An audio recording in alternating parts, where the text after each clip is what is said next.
కాంగ్రెస్ పాలిత కర్ణాటకలో సామాన్యుల ప్రజలపై మరో భారం పడనుంది. రాష్ట్రంలో త్వరలో బస్సు ఛార్జీలు భారీ స్థాయిలో పెరగనున్నాయి.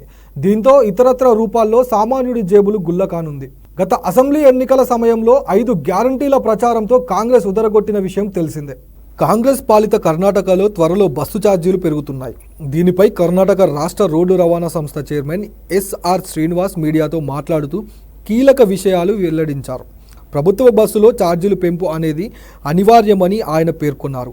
బస్సు ఛార్జీలను 15 నుంచి 20 పెంచాలని ప్రభుత్వానికి కేఎస్ఆర్టీసీ ఇప్పటికే ప్రతిపాదనలు పంపిందని వెల్లడించారు. 2 రోజుల క్రితం బోర్డు సమావేశంలో జరిగిందని, బస్సు ఛార్జీలను 15 నుంచి 20 పెంచాలని మేం ప్రతిపాదనలు పంపామని, మిగతాది సీఎం సిద్ధార్థరామయ్య విచక్షణపై ఆధారపడి ఉందని తెలిపారు.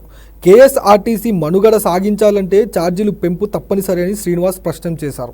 ఇంధన, బస్సుల విడి పరికరాల ధరలు పెరిగాయని తెలిపారు. 2019 నుంచి రాష్ట్రంలో ఛార్జీల పెంపు లేదని, అదేవిధంగా కేఎస్ఆర్టీసీ ఉద్యోగుల వేతన సవరణ కూడా 2020 నుంచి జరగలేదని, కాబట్టి టికెట్ ధరలను పెంచడం అవసరమని చెప్పుకొచ్చారు. గత 3 నెలల కాలంలో కార్పొరేషన్కు 295 కోట్ల నష్టం వచ్చిందని వెల్లడించారు.